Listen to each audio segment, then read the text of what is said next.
worst common advice that you hear about land flipping? Because, we're all land flippers now. Hello, Legends of Land. Hold on to your hats as we dive into the world of land with Daniel Esteban Martinez. Born and bred in Chicago, he's filled with wisdom passed down from his father. He's mastered trucking, unlocked the secrets of land flipping, and navigated the vast sea of data and skip tracing. Teaming up with Anthony, they kicked off a $1 million land mastermind and scored some huge wins. Ever heard of the Hive with Us podcast? That's Daniel. And the cutting edge Hive Mind CRM? That's also Daniel. Outside of the hustle, he's all about family, a great husband and father. So buckle up and learn the tactics and strategies that made Daniel a success in land.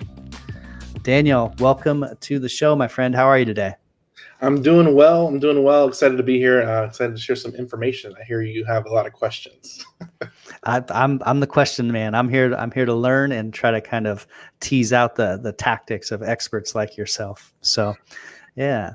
As we get started, I call this the burger flip summary, but just picture you're at a barbecue, you're talking to someone, they've already verified themselves as someone who understands some stuff, and they say, "Hey, so what do you do in land?" And the time it takes to flip a burger, what is your niche? What do you do in land? So I buy large, unobtainable land that's usually pretty expensive. We subdivide and seller finance it out. It's pretty much in a nutshell. A lot of people can't afford a big parcel of land, so we go out there and create inventory. And did you start with subdividing, or did you start somewhere else? So what's the starting point for you? How far back you want to go? Let's do your first deal. First deal, I was actually trying to do houses at first, and I contracted like 2 or 3 houses. Didn't work out for a couple reasons. So I was living in Atlanta at the time. This show is sponsored by Hive Mind CRM. It is more than just a CRM. It is a real estate and business mastermind that comes with an all-in-one CRM. You can have unlimited websites and users. You can call, text, RVM, and email all in one user interface. And you can set up custom automations for any type and multiple businesses. 65% of companies start using a CRM system within the first 5 years of business. Once implemented, the Hive Mind will save you on marketing, give you more time, and make more money. One of our users had his first $100,000 month using our system in June. We want to see you automate and accelerate your business. Text us at 210-972-1842 for future meetings, and of course to get our $1 course on how to make more than 6 figures on one land deal. You can schedule your free demo today at hivemindcrm.io. I was doing PPC marketing, so I had a website up with Google Ads running to it, and a lady in Atlanta hit my marketing. She's like, I own this lot in Florida. People keep dumping on my property because it's vacant, and I just don't want to deal with it anymore. I'm like, all right. So I looked it up real quick. It was worth about 25 grand. So I know with land, especially if you're wholesaling, you need to move at a wholesale price, just like with houses. So I'm like, if it's worth 20 to 25, I know I can move it fairly quickly for 12. So I'm like, if I need to get it for 12, I need to get this deal for at least 5 grand or less and see what happens. So the lead came in. I was emailing her because I was afraid to talk to her at the time because I was afraid to talk to anybody. And I emailed her across emails and like, hey, would you take $4,236.33? Just made up a number. She's like, can you do 5? I was like, yes, I can do 5. And we contracted the deal. I never spoke to the seller, never spoke to the buyer. I found a buyer marketplace in about 2 days and sold it. And that's how I did my first deal. It was a land deal, and I've been doing land ever since. And from there, you were hooked. You just saw the path, huh? Yeah, I've been doing 100% land. The only house deal I've ever done was I subbed to seller finance my house because I already had lived in it, owned it, and selling at the market rate at that time was I was going to lose money, so I just seller financed it. So if you were talking to someone who was just getting into land like myself, where would you point them? Do you have a favorite book that you recommend or a top influencer outside of yourself where you kind of say, hey, go here and learn about doing your first deals in land? Land specific, there's an author named Land Mogul, John Alexander. He does a lot of education towards land space. He has like 5 or 6 books out. He's a good friend of ours. I recommend all this stuff if you're looking to learn about just land in general. He does a lot of good stuff. Nice, thank you. And how about the best tool or software maybe that you've purchased in the last year or so? Anything new that you're using or that you recommend that everyone should be kind of using in their journey? Everybody should use a CRM. It's not really a pitch on HiveMind, but you should use a CRM in general. It helps you be more effective and efficient with your job or your duties as a whole. So before I started HiveMind, I was using Podio, and it was a pain in the butt as a whole. I'm pretty techie, but I'm not that techie, and I struggle with Podio, but we needed something to organize our leads a little bit more and be more effective and efficient. So ended up having the opportunity to start HiveMind, and that's what I'm digging in. So I literally use HiveMind, which is our own CRM software. I literally use it in like 3 different businesses. We use it daily. I have a full team, full staff. Like it's crazy. Like I would not be efficient and as effective as I am now without the software. Talk about some of the things that HiveMind does that's a little bit specific to land that just your standard CRM might not do. So it's link tracking.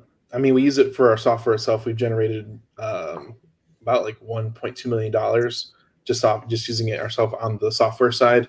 On the real estate side, we used it for generating PPC leads through websites, converting links, link tracking, texting, all that stuff. We use it for lead generation.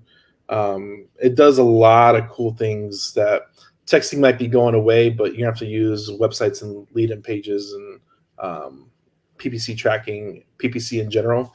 I think we're already pivoting to more towards that of inbound leads, and that's what we like. We like inbound leads. So just using and coordinating a lot of things that work in the background, where you don't also have to work it yourself. And what do you mean by inbound leads? Like you're doing Google targeted ads, like for people to be, hey, you want to sell your land type of thing? Yep. Seller goes to Google, who buys land in blank Texas, and we come up, boom. Okay. So it's a very hot lead that comes in. So whenever it comes in, boom, we got John Smith wants to sell 123 Main Street. It has 50 acres, and they want this amount, and their motivation is ABC. That's fantastic. And so do you still do outbound mailing, calling, text, or are you fully transitioned? We transition, man. We offer it as a service to other people if they want to do it, because we're essentially, we do land, but we're a marketing agency as well. So we leverage our marketing agency to do land as a whole, and then we use education. So personally, ourselves, our deal flow comes from our students and the MLS. We haven't literally marketed for a deal for probably 8 months now. All our deal flow comes from students or the MLS that we're doing that come in from agent referrals and stuff like that. That's interesting. So you've got a few different verticals going, kind of all surrounding the land space. That's quite an ecosystem. That's a great play. And that's all it is, man. You gotta where most businesses, and this is like all real estate businesses, have to dedicate money to marketing. We're at zero. We're at zero.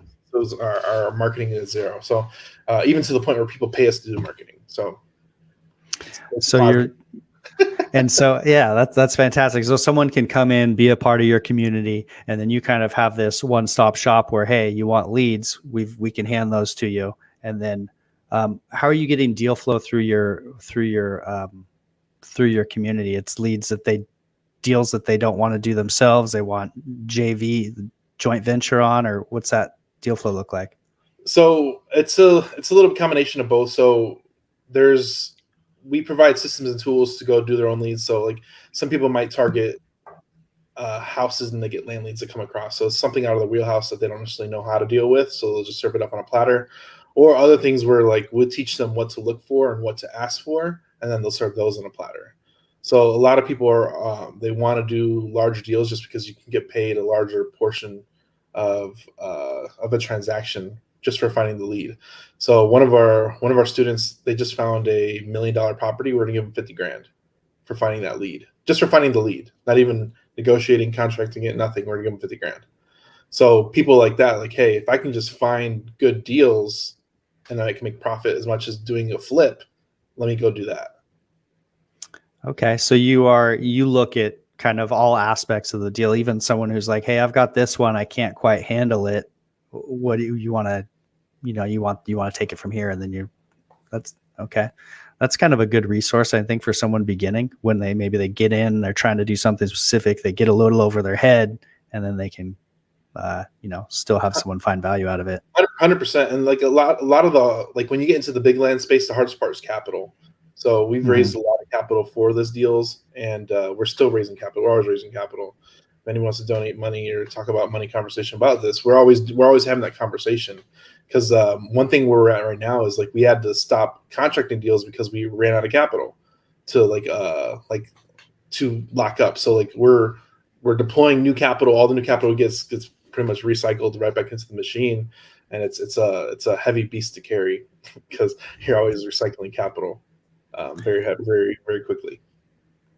What do you think the first bottleneck that people hit scaling a land business like you're doing? Is it always capital, or is there something that comes before that? Number one is always leads. One of my sales trainers, his name was Steve Trang. He's like, the biggest businesses and the biggest people, he's like, oh, they do a lot of business. The only differences they have more lead flow.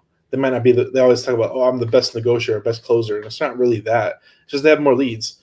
There's going to be laydowns that come into the front door if you're just marketing for leads. So that's the whole thing is number one that most people trip up on is how to get lead flow. So once you understand that, you're actually going to do deals, even if you're terrible at real estate and terrible at negotiation, you're going to do a deal.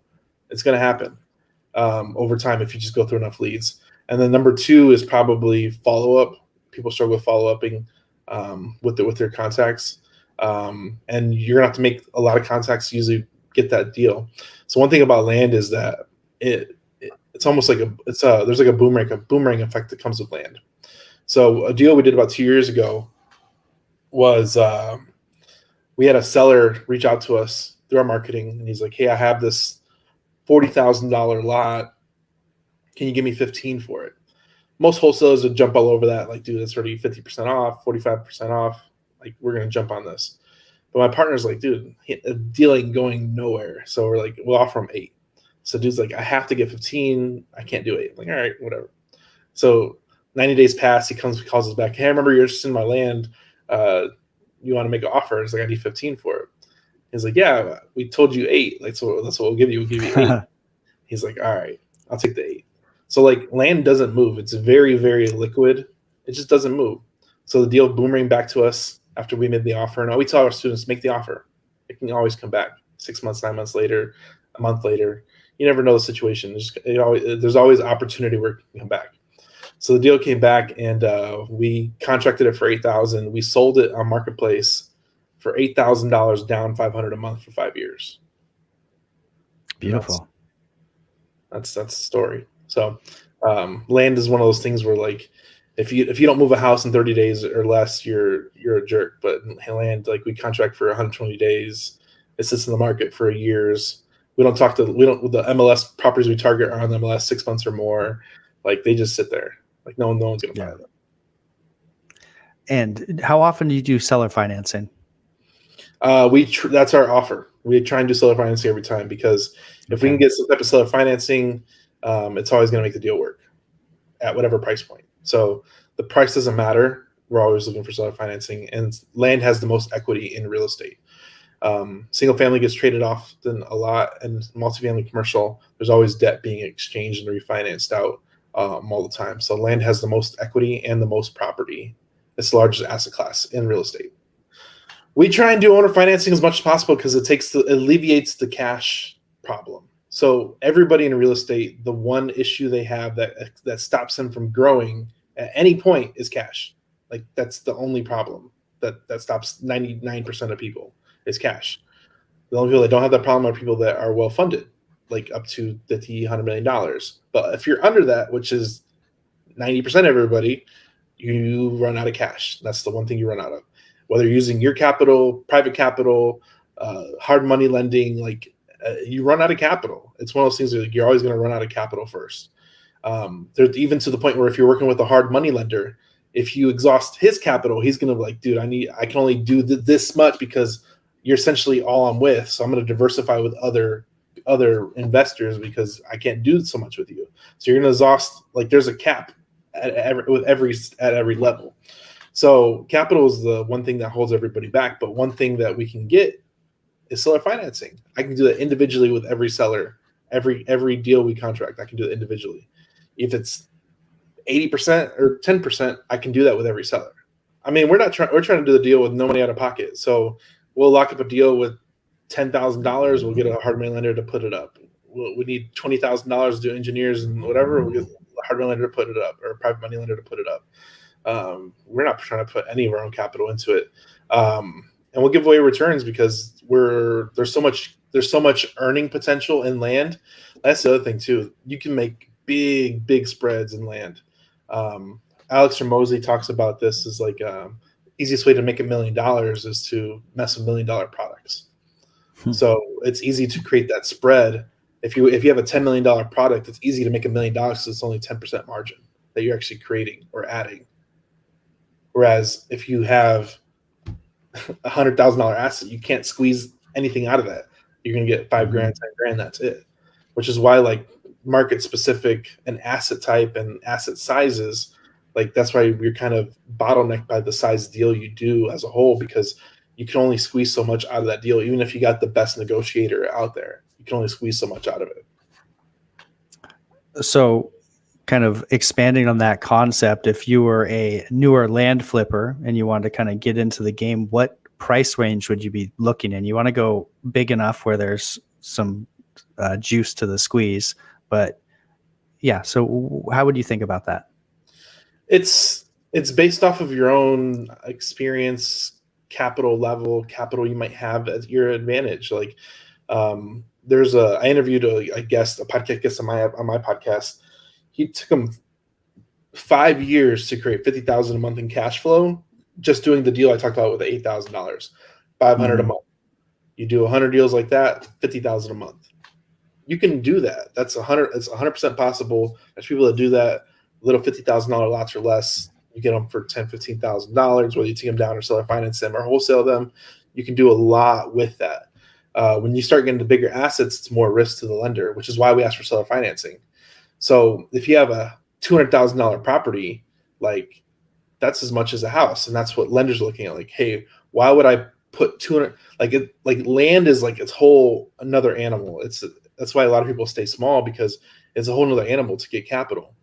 If there's more investors that are willing to lend on land, on houses, because they know, hey, worst case scenario, I can rent it out. Worst case scenario, I can rehab it and sell it for whatever it's worth. I can sell or finance. I have a lot of exit strategies. With land, if they're not a land investor themselves, they don't understand the exit strategies, and they're just like, I don't understand it. I'm gonna stay out. I'm out. So when you get to higher price points and higher deal size, you get like your capital resources are really going to be tapped to a point where like, I'm out. I'm not going to do that. And that's why we ask for seller financing. So if you can get seller financing on a large asset, you can create a lot more wealth, because the land seller understands the value because he's owned it or bought it for so long. He understands the value and he's willing to carry it to get his price. Whereas a regular land lender or lender itself doesn't understand it, and they're not going to hold it. Like one thing about being a lender is like, are you okay holding that asset? And to a regular hard money lender, like, no, I don't want to. Why would I want land? That sounds scary. Yeah. You know? For So sure. it's one of those things where like I can convince a seller to be the lender versus a private money lender. What's an example of terms that you generally try to get for rate? And yeah, it depends on where they're at. So I'm actually doing a presentation on this, and I'm going to make like a graphic to put out there to share with other people. But you can do different strategies based off of what the property value is worth. So you have overvalued, fair market value, and undervalued.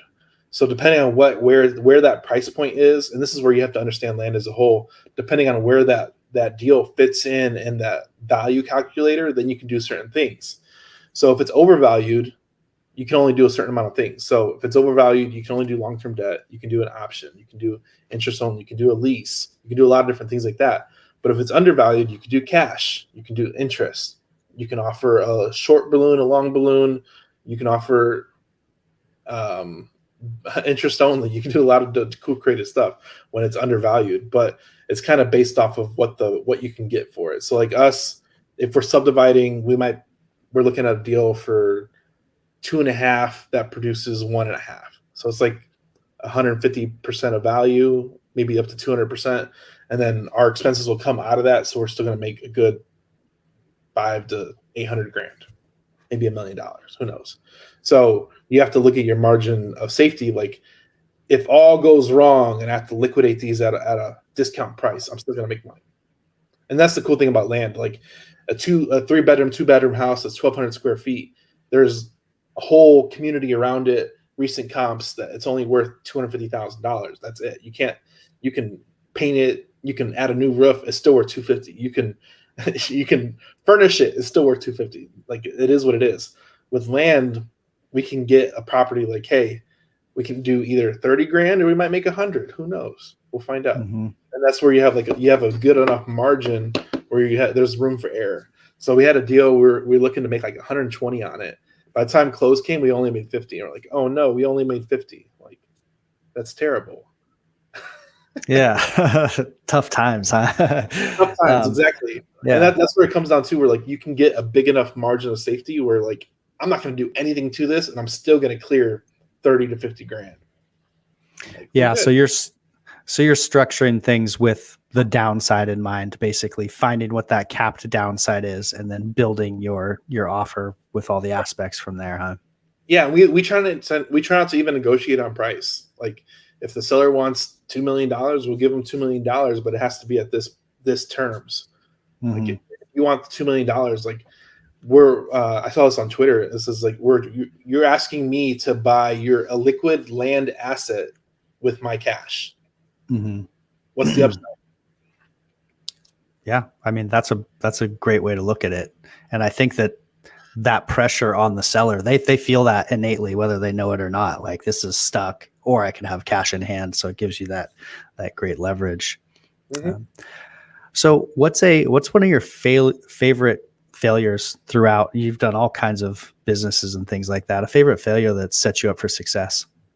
I originally came from trucking. I used to be a truck driver. I operated my own trucking company. I learned a lot about business in trucking, and I don't regret it. Like I learned a lot. I still see people tweet about trucking and stuff like that, and I'm like, get out now. It's just one of those things where like it's very capital intensive. You learn a lot about business. So like a lot of the major publicly traded trucking companies, they operate off a margin of 3% or less. Damn. Yes, they're doing billions of dollars, but they're only making 3% of that. They're making 3 pennies out of every dollar or less, which is crazy. Like the stock market isn't the real world, in my opinion, because like you have Uber that barely made the first profit in this quarter, I think, out of 10 years they've been in business. So like, and that's $1 billion company that hasn't made profit. Like this is crazy. I think the stock market isn't the real world, and how you value and evaluate that is crazy to me, in my opinion, because I don't think it's just crazy. Yeah, I came from laundromats. My family owned a little laundromat, and so that was like the family business, and I learned how to build those, and that's machinery intensive, probably a little bit similar to trucking, where you have a lot of your livelihood is tied up in just the equipment and this huge expense. And then it's, every decade you need to reinvest to keep things going, and it's operating on smaller margins. And just then I was in service business. It's got its own set of things. What drew me to land is some of the things you're saying here. If you could put one message out on Twitter that everyone in the land business would see, what would that message be? Find something that's scalable and replicatable. Talking about the business section here, from trucking, you're only capped out based off what you can produce off that, almost like your laundromat off that location, or what the equipment you have, and you still have to find your customers, you still have to produce, you still have to deliver to get paid. So I used to make fun of trucking a lot. It's like the stars have to align for you to get paid. And I'm sure it's the same way for a laundromat business. But when I got into software, it's replicatable, it's scalable, it's instant deliverability. And I think land and real estate kind of works in the same space. There's a little bit more of longer timelines, but it's one of those things where it's replicated, repeatable, that if you can find the deal, you can find the deal, and you can sell the deal, you can do as many deals as you can. How do you think about the difference between business to consumer, business to business? Because you're doing a little bit of both with the model you have set up. And do you like one or the other better? I think business to business has its ups and downs, because I think a lot of people don't realize the struggle of business. Like I've had to have conversations with businesses that their card declined. Like you got to have that conversation, and it's not always a good conversation, but it's got a conversation you have. Where a business consumer, they have something, like with the real estate side, they already have something that is of value. So they're just trying to negotiate the terms. So I think there's a lot of exchange there. It's hard. Like I said, I don't know. I do a lot of both. I don't know which one I like more, honestly. I like the real estate side. I like the real estate and software side, man. I like everything I do, even podcasting. I don't know. I wouldn't change the path I got to get here and everything I did to get here. It's been really enjoyable. I've learned a lot. I have a plethora of information that I've acquired through multiple sources as a whole. So it's kind of like a lot of people, you get paid by the problems you solve. And I think if you come across a lot of problem solvers, it adds more tools to your tool belt, and you become more proficient at solving problems. And the problems just get bigger as you become a bigger organization.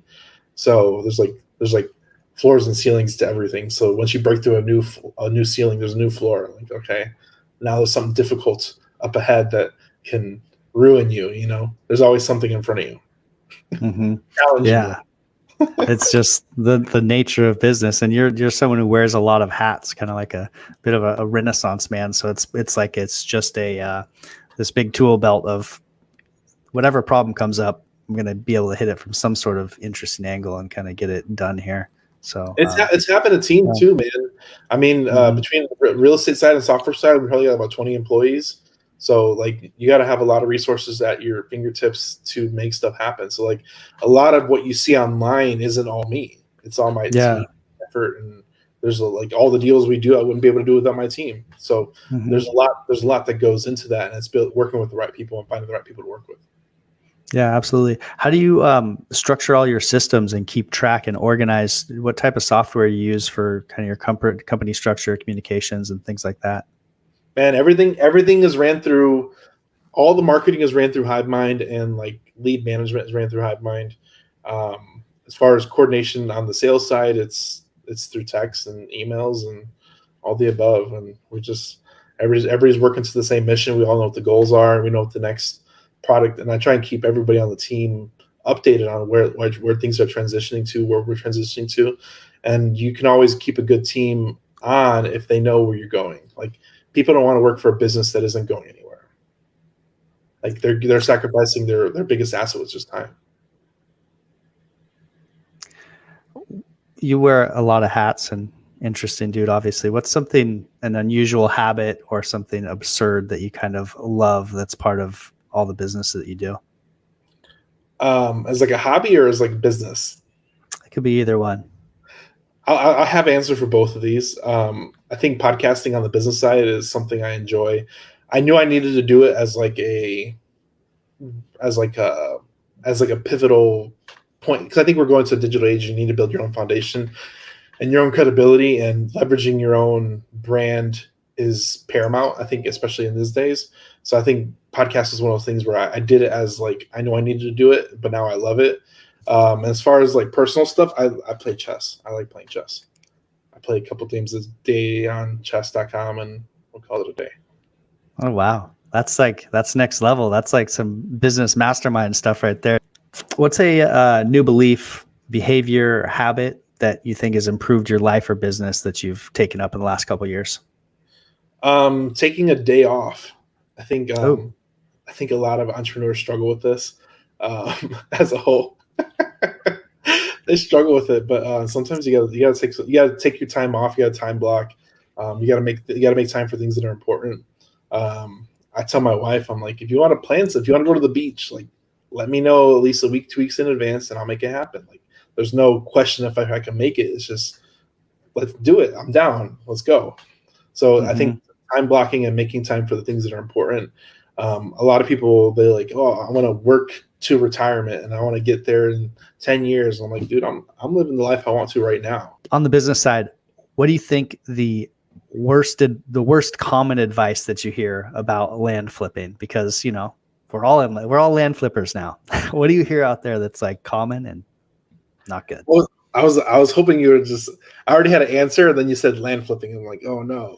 Okay, well let's do both. Do the answer that popped in your head first, because that's generally the best one. The answer that popped in my head first is dividends. The dividend Twitter, like they go off on rants about dividends and like I made $3 this month, and I'm like, dude,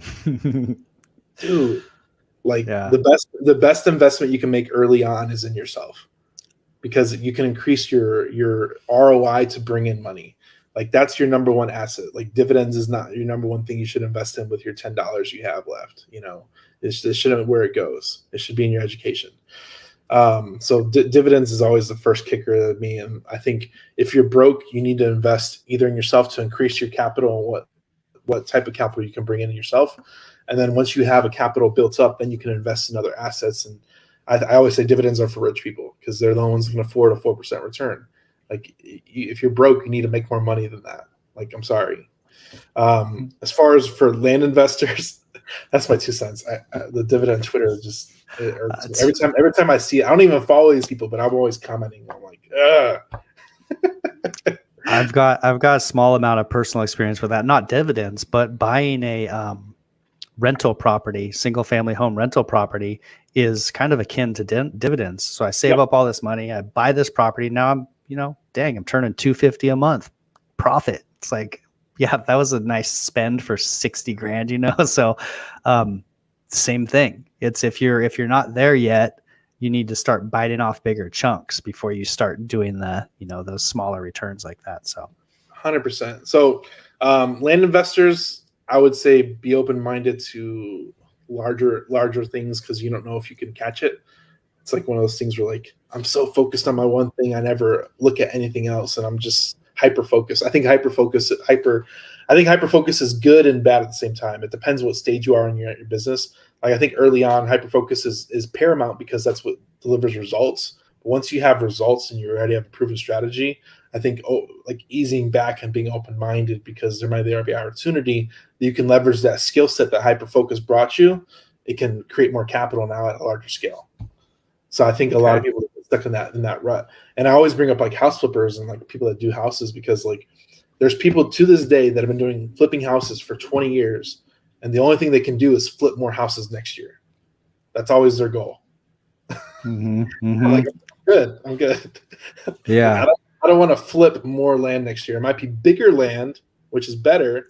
It might be bigger assets, but I don't want to do more. I want to do less. Yeah, absolutely. And so talk about some other advice for new entrepreneurs that what they should do, what they shouldn't do, and maybe expand a little bit on kind of your thought. Picture yourself as someone who's just getting into land and the directions they could take and how they should go about that. For if you're just starting on land, I recommend doing small. Get your first 10, 15 deals under your belt. Like practice with small stuff first, and you'll get more comfortable and knowledgeable in that space. So I think starting out wherever you fit in is 100% where you should start. Don't step out of your comfort zone. Yes, you can learn other things, but just figure out how to do 10 deals, 5 deals a month, a deal a month, like wherever stage that is. Try and figure out where that is, and then if you want to do bigger things, just stretch a little bit. Don't break yourself trying to do a whole new thing. We talk about this all the time. Is that don't be a whale hunter, because if you're a whale hunter, you might starve before you get your next meal. I like that. You might start before you hit your next meal. So I think entrepreneurship is all about longevity. If most people that fall out of business as either an investor or an agent, they always fall out because they can't hang. So if you survive long enough, you'll get there. Because if you make baby steps, you'll get there. It might take a year for some people or 10 years for some people. It's different phases. Like I've seen people do $1 million in their first year, and I've seen people do $1 million after year 5, year 7.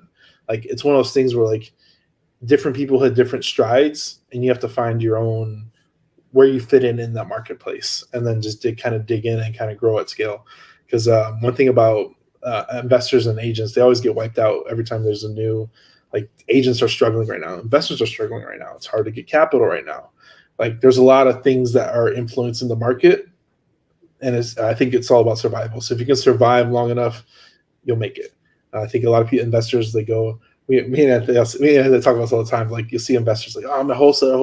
I'm looking for houses, mobile homes and land, all this stuff. And then 6 months later, I'm a roofer. Yeah. I sell lights now. And I'm like, I'm sorry, man. I'm sorry. I understand you had to pivot, but I'm sorry. But it's one of those things where they get pushed out of it for whatever reason. So it is what it is. I like that mental framework of not being a whale hunter. I think we should name it the Moby Dick mental model. I'll keep that one with me there. I like it. It's crazy because like I mean we hunt whales, but like we tell people like you got to do small deals because that pays the bills. Like if you get a whale hunter, like we have a deal closing this month that we will make like $700,000.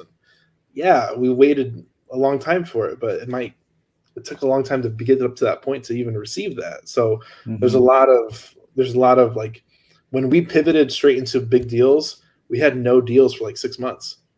It's because there's a whole lag of catching up to that point. So if you didn't have extra cash, like you're gonna starve. Your business is gonna go to zero before you even get that chance to even kill the whale. Like, so it's one of those things where like you always have to keep that back end machine that keeps the blood flowing at all times. That's the key, huh? What would you say for a buy box for a beginner? Like if you were just going to kind of pick a niche with everything you know. I like that deal that I mentioned. I mentioned that a lot because I think a lot of people should start there. You can find a $50,000 deal or less for 10 to 15 grand. They're out there. You got to market for them. You can make a good deal. And there's people out there that will buy that cash or buy that with $10,000 to $15,000 down. And then we can talk about creating net cash flow from it. So I always talk about creating net cash. If you can do those type of deals over and over again with little to no capital besides your marketing spend, and you can create cash flow over and over again, you're going to be in the money really quick. And you can find really good price points in that 50K and under if you market enough.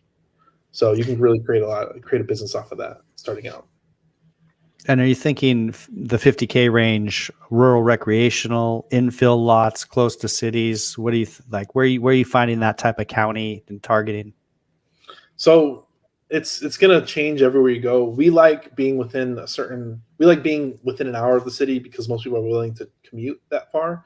So a lot of people are like, oh, you do desert squares. I'm like, I don't do desert squares. I know people that do, and they do okay with it. But I like being where people want to be, and that's where I operate. So you can find, and we equate it to like the donut. The donut has a hole in the middle.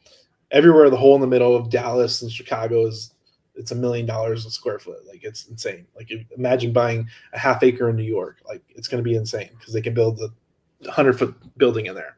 So you got to think of, don't operate within the donut, go outside in the outskirts. So if that's Dallas, you might go to North Dallas, East Dallas, West Dallas, South Dallas, and operate within that little margin. You can find little half-acre lots, 1 acre lots, 3 acre lots for $50,000, and they're in where people want to be.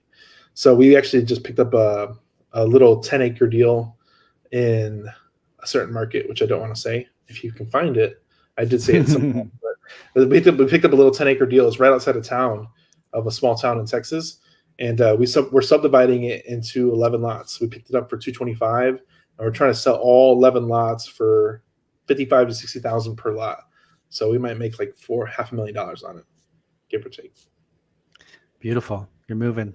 I like the donut. Well, I'm going to name another mental model. We'll call that the Homer Simpson right there. I like that. Yeah, there you go. Give myself ways to remember this stuff. Yeah. That's great. That's great. So thank you for all this stellar information. You have the HiveMind CRM, what other tools or businesses do you kind of offer to the community, ways people can work with you?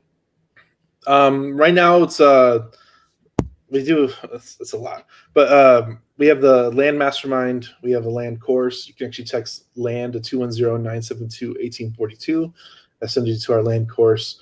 It's $99, I think, and it's called Subvaluing for Success. We do land education once a week. For a week, we call it the $1 Million Land Mastermind. You can go to $1,000,000landmastermind.com/landmastermind, and that'll take you to there. I think if you text land, that's what it goes to. But if you hit the system in some way, you'll get offered it in some way. We have HiveMind CRM, which is our software SaaS product used to help businesses. We have all different types of clients, from notaries to real estate to agents to whatever. There's a lot of different uses for that, but it just helps you coordinate and operate your business effectively and more efficiently with the lead flow that you either create manually or create through ads or texting. We're on every platform, HiveMind CRM. We produce a lot of content. We have our podcast called Hive With Us Podcast with over 400 episodes. We're releasing 2 episodes a week right now, every Tuesday and Thursday. You definitely check that out. We've had a lot of cool guests from Twitter and online, but we cover a lot of different types of topics, from real estate to business to marketing, health, you name it. We cover a lot of different cool stuff on there.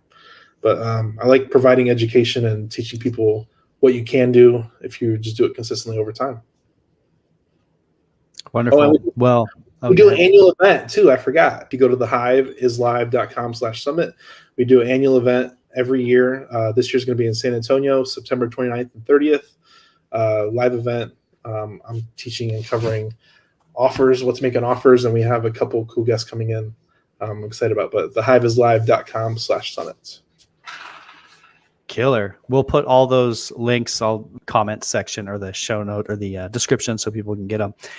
Thank you very much for coming on the show, letting us pick your brain. And you are a true legend of land, man. Thanks for coming on the show. Have a great day. All right. Thank you. Peace out. Thanks for watching this YouTube video. We hope you found value. Please like, subscribe, and hit the bell to watch more videos just like this one.